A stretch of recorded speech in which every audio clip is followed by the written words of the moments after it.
در جنگل از دنبال یک شخص شیر حمله می کند. او به خاطر رهایی یافتن از شیر در چاه می پرد و در رسمان آویزان می شود. وقتی که به پایان نظر می کند می بیند که یک مار بزرگ ایستاده است و در همین حالت دو موش، یکی سفید و یکی سیاه، رسمان را به کندن شروع می کنند.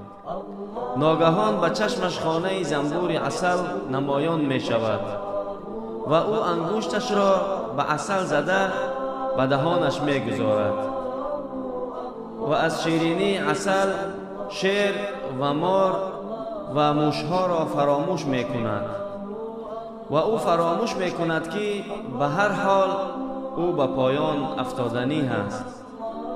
امام غزالی رحمه الله می فرماید که در این شعر مرگ است که همه وقت از دنبال شماست و مار قبر است که شما باید درونش بروید و دو موش شب و روز هستند که آهسته آهسته رسمان زندگی شما را کوتاه می کنند و عسل دنیا است که کمتر می خورید شما را از مرگ و از قبر و از آخرت غافل می گردانند.